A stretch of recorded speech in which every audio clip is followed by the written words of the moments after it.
Hi, I'm Tiffany, and this is Patrick, Brian, Lloyd, and Corey.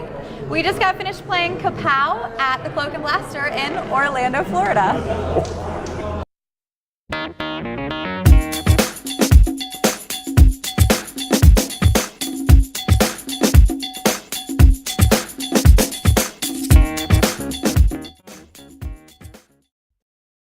Brian Fiore, yes, tell us how to play Kapow. All right, Kapow is a 2 or 4 player game, depending on if you have a second copy of the game, in which you're each playing the role of either sidekicks and or superheroes. And it's basically a dice roller and allocator type game. The end of the game condition is the first player to lose all 30 of their life is basically Kapow, knocked out. One of the players is going to play a superhero or the sidekick, and the other player is going to play the villain. Or their sidekick, or I guess, is there a separate name for a villain sidekick, or they're just sidekicks? The base game is the sidekick. The sidekick version, yes. Okay. But in the game, every player starts with 5 dice, and those dice are different colors. They represent as you have a higher probability of the type of ability that you're going to start with. The villains have different dice than the superheroes or the sidekicks to start with, and you're also going to start with an action dice, which you get to actually purchase the sides during the dice allocation part and add to it. But you do start off with at least one wild symbol on there. One wild. So during your turn, you have a screen here, and what this lovely screen is covering up is you have a attack menu of different items that you can purchase with your dice allocation. You have the defense menu, and you have your power-up menu. And if you have the second, if you're playing the superhero villain version of the game, you're going to have your superhero or villain menu.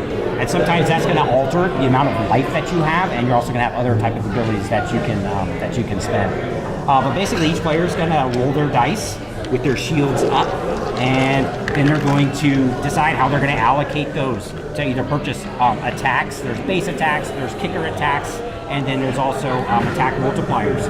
Or if you think the other person's going to attack you, you could use those dice to purchase your different defensive and dodging type moves. And there's also defense kickers and multipliers for those.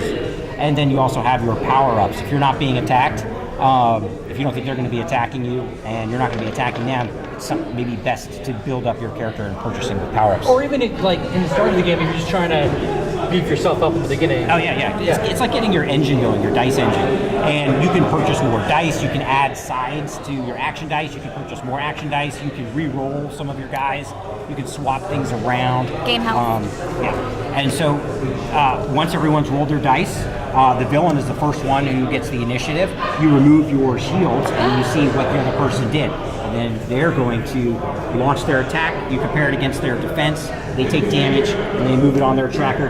And then the second player goes and vice versa. And then your power-ups is like the third phase of the game. So you add your extra dice or whatever you're going to purchase and all that stuff. And then whoever has the least amount will be the least amount of life left will be the first player to go in subsequent turns. And like I said, the game ends when a player loses all of their life, which is 30 to start with. Technically, they don't die.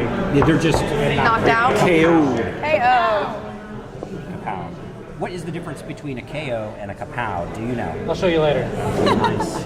But Corey, what would you say is your favorite thing about Kapow? Well, my favorite thing about Kapow is the dice crafting. It's a great mechanic added. I played a few games like it, and it's still fun for me to be able to craft the dice to help me win the game, which I normally do. Lloyd, what would you say is your favorite thing about Kapow?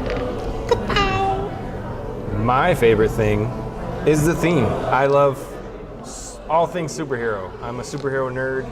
I made a superhero game, and I got to be the villain. And I lost, but I still liked being a super villain, getting punched in the face. Nice. My favorite thing is the actual just like the theme and the mechanics, and even like matching the rule book into the theme. It's actually like a miniature comic book style. So that's my favorite thing. What is your favorite thing, Tiffany? I super love dice rollers. So anytime I can, especially like build up and get more dice and just have like a handful of dice and roll them, that's like my favorite thing in the world. Patrick, your favorite thing? there's a lot. There's a lot going on. And Tiffany, there's a lot going on in this game. But it's all everything that you all said. It's a dice roller, right? It's also very thematically tied to what the dice outcomes are. And it's really one thing that you guys had mentioned is it is quick to get going. You guys learned how to play the game in like minutes, not like 20 minutes, like minutes. If there's one thing that you like the least, Corey, you should tell Lloyd. Lloyd, the thing I like the least is, well, while playing, there was no blank sides on the. Talk to the chest. Hi, Lloyd. I Lloyd's chest. What I didn't like was that there weren't no blanks for the dice, so I felt like it might have been unbalanced. But I'm pretty sure. I would think that maybe they'll add that later. So, this is still a prototype. Maybe they didn't accidentally ship them, but yeah. Lloyd. My least favorite thing, I would second that. I rolled a lot of blanks until I got my die filled up, and then it evened itself out. But that was really my only real complaint, that I rolled I had a lot of these dice and they were blank, and they came up blank a lot. Well, and the thing is this is a prototype version, so we're not 100% sure they're not going to put in blank inserts in it. So No, like he said, that would probably fix the one thing I really didn't like about it. that may be quashed. So you don't like shooting blanks? It might get I don't like shooting blanks. Neither does my wife. The thing that I liked least about Kapow, I would have to say, is the capacity to cheat. So it can kind of bring that out, especially if you're playing the role of the villain, because you do get this screen and you're rolling the dice. And then, it kind of feels like, hey, if I'm the villain, I should be able to lie and cheat and be able to turn my dice. I was an around and honorable stuff like villain. that. High five. That we were all watching you, but yes. That too. That's true.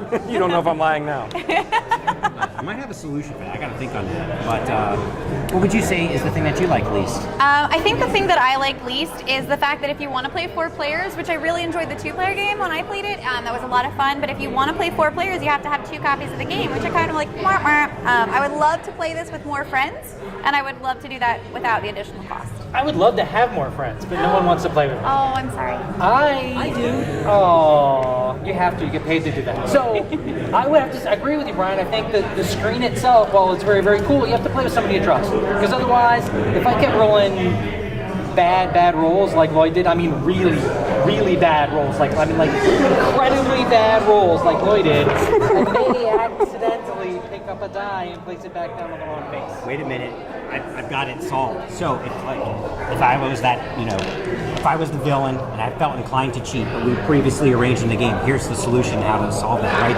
You roll your dice, hands up, right? And then you take out your camera and you take a pick, right? And then you can send that dice pick to someone. But no unsolicited dice picks. That's not cool. Yeah. I'm out. Well, Anyway, Kapow is coming to Kickstarter very, very soon. In fact, it may already be on Kickstarter by the time we get this video edited. And we'd like to thank all of you for watching all of us on Just Got Played. And we'll see you from the Cloak and Blast, and we'll see you very, very soon. Cheers. cheers. Why is it only you and I? Why is it you and I, Brian, are the only ones that are worried about people cheating? I think it's we're projecting. Because exactly, I don't cheat, so I don't worry about people cheating. I don't admit to cheating, so. Yeah, see, and he wouldn't tell me if he did anyways. I'm married. Married people don't cheat. Okay, those are the only people that can cheat. I think so.